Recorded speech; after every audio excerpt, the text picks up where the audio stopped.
Hey guys, it's Rebecca. Thank you so much for joining me for today's video. Today's video is going to be my top 5 and bottom 5 products of 2022. I have done this since I started my channel back in 2016, so I will leave the playlist down in the description box if you're interested in going back to when I first created this. It's not a tag, but it kind of is. So in this video, I talk about my favorite 5 products of the year and my least favorite 5 products of the year. I try to keep it narrow it down to just products that I used up. That way I know, I used it up. I have formed an opinion about them, so I feel like it's more accurate as to how I feel towards something that's first impression or whatever. And then also I try to keep it strictly only to like newer products. So say my favorite powder is the L'Oreal True Match. So I'm not gonna show that every year because you guys already know that I like that powder. So I try to focus on things that I used up, for the first time this year. Unless I really have nothing that's new to me, then I'll go and pick something that I've enjoyed in previous years. But I try to keep it strategically focused on the newer products that I tried. I feel like I'm getting sick. I feel like a little short of breath, and I feel like my voice sounds a little nasally, so I apologize for that. So let me just get situated real quick and we'll get started. Okay, so because I like to end on a positive note, I'm going to start with my least favorite products. And I think the first product that I'm going to talk about is something that it's not going to be a surprise to you guys, but because I complained about this product like every single time I was using it. So the first thing that I'm talking about is this brow wax from Patrick Ta. It's a very reflective container, as you guys can see, but this brow wax, I hated it with a passion. That's what it looks like. It's almost all empty. I have a little bit here in the corners, but I hated this so much that I was like, I'm not gonna fight to get the little bit that's in the corners out of here. This was $22. I went ahead and I marked it there. But this is a brow wax that it's called shaping wax, and it's kind of a dry wax, but you have to activate it with a medium, like a wet medium.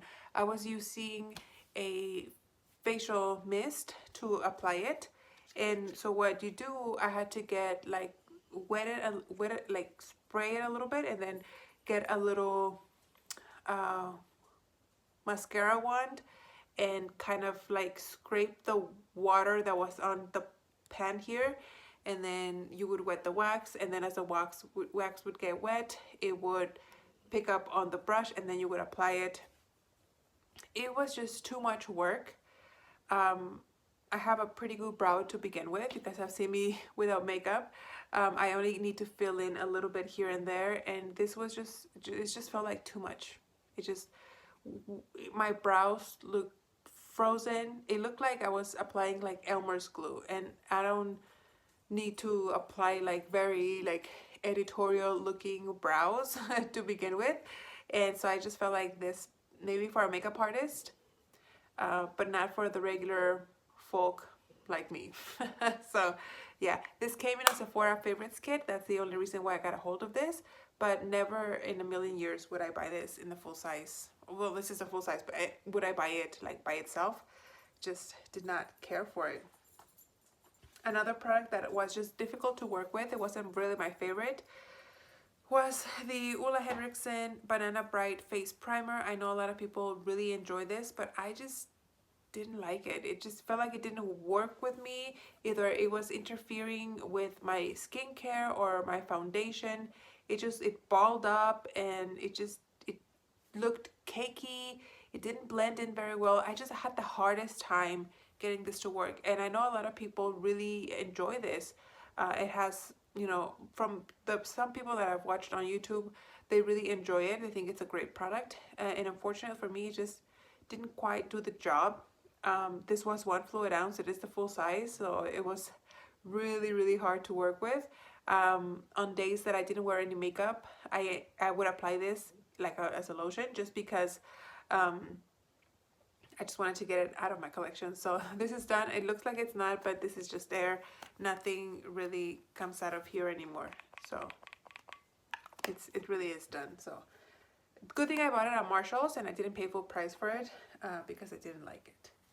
And then another product that I was really upset that didn't work very well for me is the Sephora Bright Set Loose Finishing Powder. This is the banana powder. It was a loose powder. I removed the sifter. This was obviously in a project pen, if you guys can see the lines right there. But this powder was so weird. Like, this didn't mix with anything. It didn't, like, I would use it to set cream products on my face. Usually when you apply a powder onto a cream product, the cream product like absorbs the product and that's how it sets it. But this didn't set anything. You could see it, like you could literally see it sitting on top of your face because it wasn't mixing with anything. And I used it mainly for getting ready to go to work. I wear a mask at work, so if my face looks like a mess underneath the mask, it doesn't really matter because people can't see it. And that's the call phone. Give me a second. Okay, I am back. The angle might be a little bit different and I apologize. Yeah, but what I was saying about this powder, it never set. You could see it on top of your face. It looked really bad. If I was going out somewhere, if I was gonna be, you know, out and about with people or whatever, where my face, when I wasn't gonna wear a mask, I would not wear this powder because it was just that bad. So yeah. I don't even know if they make it anymore, but Sephora usually has really good products, but this one unfortunately was not one of them. And then I do have a mascara. This is just a deluxe size sample from the Petite and Pretty. This is the Fully Feathered Volumizing Mascara. This was pretty bad. My lashes clumped. I mean, the wand is terrible. Look, the wand even looks like it's all destroyed. And it's just from like the product itself. That's how my lashes looked. Like, can you see how like jagged it's on that side? Like, my lashes looked like up and down and straight and clumped, and it was just they looked really bad. I even tried to use this up by layering it with other mascaras, and I had to layer it on top. This could never be the first mascara because even if I tried to use a mascara over this, my lashes were just, you know, totally destroyed. There was no saving them, so this had to be the top mascara because yeah, I just didn't work, didn't like it. This was a little gift with an Ulta purchase, but yeah, I would never buy that myself.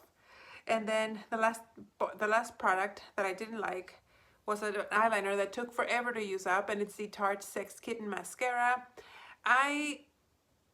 This is a good like bang for your buck because it lasted forever. However, because it's not waterproof, I found this to be very, very runny. My eyeliner would run like into the inner corner of my eye, or it would bleed out like on top, and it got better the more I used it as it started drying out, but it definitely very easily runs. If this was waterproof, maybe I would change my opinion, but right now, as the product is just a regular eyeliner, not a fan. So those are the 5 products that I didn't like. And moving on to kind of like my favorite products that I used up this year, I have 3 face primers. Well, for sure 2 face primers and then 1 illuminator. So I'm going to start with the illuminator, and it's the number 7 Skin Illuminator. This I used kind of as a primer. Sometimes I mixed it in with my foundation or mixed with the primer. I never really used it on its own, but I loved the finish that it gave. It was very natural looking, very glowy. Didn't look greasy, didn't look glittery or chunky. It was just the most beautiful glow. This came free with an Ulta goodie bag. I believe it's a full size because it is 1 fluid ounce. But this is great. I don't know if they still sell this because this was kind of an old product, but it didn't even, I mean, I've had it for maybe, I don't know, a few years, like maybe a couple of years, but it didn't smell bad. It wasn't, sometimes when you get illuminating products that are glowy, there's kind of a separation when you squeeze out the tube. Like you get the product and then sometimes it'll look like oily, like an oily separation. This did not happen. That did not happen with this. I truly enjoyed it. I would definitely buy this in the full size if it was still around, and if I didn't have that many skin illuminators at the moment. But this is a great one. If you're looking for one from the drugstore, I highly recommend this one. That one's great. And then the other two are actually primers. The first one is the Milk Makeup Grip Primer, Hydro Grip Primer. I freaking loved this thing. I felt like my makeup looked really pretty. It really didn't move around even when I was wearing a mask. I didn't really get like indentation lines from the mask when I was wearing this. So I feel like this does a really good job at keeping my makeup in place. It wasn't like overly hydrating. There's some hydrating primers that feel like almost like lotion, but this one didn't feel like lotion, but it felt like it gripped my makeup. It looked really well. My foundation blended beautifully on top of this, and I really enjoyed it. Would definitely buy the full size. I, however, bought the e.l.f. one. It also comes like in a green liquid. And I bought it because it's supposed to be a dupe for this one. So I'm excited to try it to see if it is indeed a dupe, and maybe I can save myself, oh, oops, a few dollars. Oh no, it went under my nightstand. Oh well, that's that. The other primer that I really enjoyed is from Tarte. This is the Shape Tape Pore and Prime Balm. It's not a liquid, it's a balm. It came in this little compact. As you can see, there's the pan there, and this kind of looked like the Tatcha Silk Canvas Putty Primer type product. As you guys can see, this is all empty. I really enjoyed this. This could have felt a little bit silicone-y just because of the texture that it had, but it really didn't feel silicone-like on your face. It went in really smoothly. It really gave you an even, like it evened out any texture on my skin, especially when I had breakouts, and I tend to pick my breakouts, and then, you know, I get scars and the skin feels dry around the little scab area. This really did good at smoothing everything out, and I think it worked great.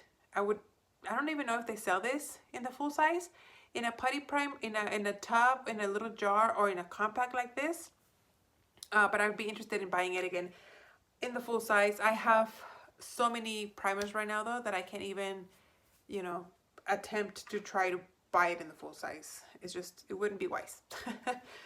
And then one brow product here. It's funny that I had a brow product that I hated and then another brow product that I actually loved. And I'm talking about the Maybelline Tattoo Studio Brow Gel. This, my sister gave to me, one of my sisters gave to me, oh my gosh, like 3 years ago, and I just now got around to using it.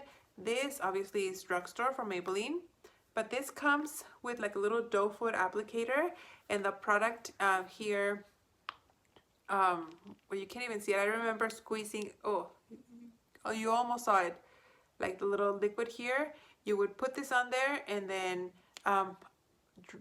draw it onto your brows.